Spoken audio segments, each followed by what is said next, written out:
चैत्र, भाद्रपद और माघ शुक्ल तृतीया व्रत का विधान और फल।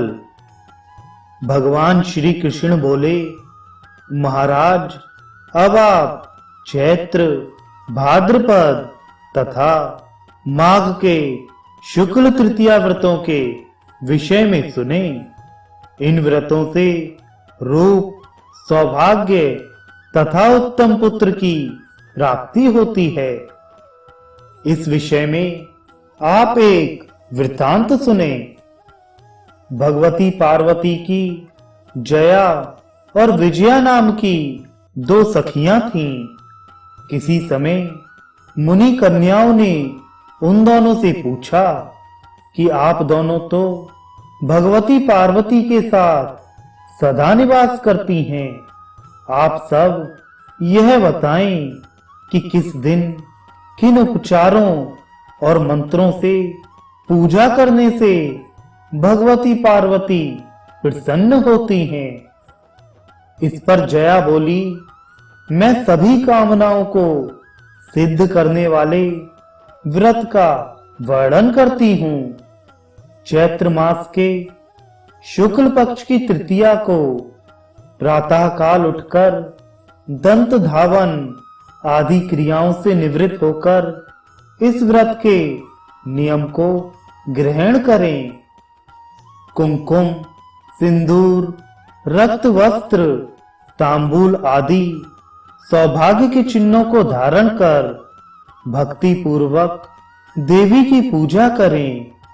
प्रथम अतिशय सुंदर एक मंडप बनवाकर उसके मध्य में एक मनोहर मणि जटित वेदी की रचना करें।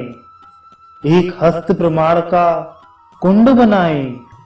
तदनंतर स्नान कर उत्तम वस्त्र धारण कर देवताओं और पितरों की पूजा कर देवी के मंडप में जाएं और पार्वती, ललिता, गौरी, गांधारी, शांकरी, शिवा, उमा और सती इन 8 नामों से भगवती की पूजा करें। कुमकुम, कपूर, अगरू, चंदन आदि का लेपन करें। अनेक प्रकार के सुगंधित पुष्प चढ़ाकर धूप, दीप आदि उपचार अर्पण करें।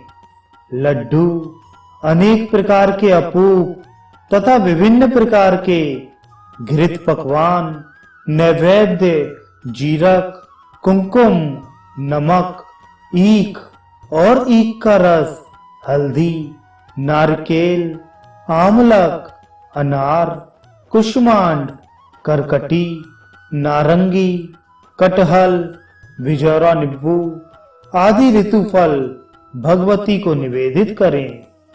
गृहस्थी के उपकरण, ओखली, सिल, सूप, टोकरी आदि तथा शरीर को अलंकृत करने की सामग्रियां भी निवेदित करें।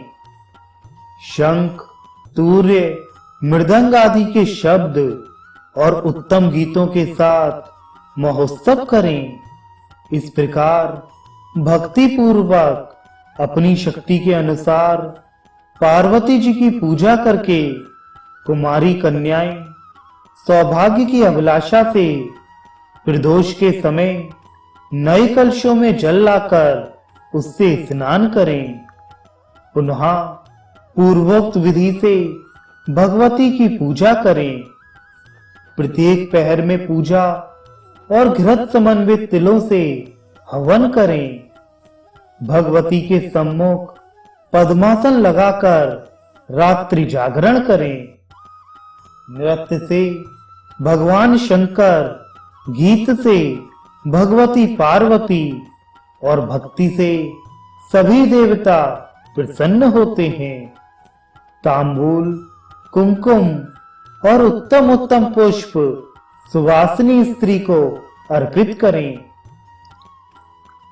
प्रातः स्नान के अनंतर पार्वती जी की पूजा कर गुण लवण, कुमकुम, कपूर, अगरू, चंदन आदि द्रव्यों से यथाशक्ति तुला दान करें और देवी से क्षमा प्रार्थना करें। ब्राह्मणों तथा सुवासिनी स्त्रियों को भोजन कराएं, नैवेद्य का वितरण करें, इससे उसका कर्म सफल हो जाता है। भाद्रपद मास के शुक्ल पक्ष की तृतीया को भी चैत्र तृतीया की भांति व्रत एवं पूजन करना चाहिए। इसमें सप्त धान्यों से एक सूप में उमा की मूर्ति बनाकर पूजा करनी चाहिए तथा गोमूत्र प्राशन करना चाहिए। यह व्रत उत्तम सौंदर्य प्रदायक है।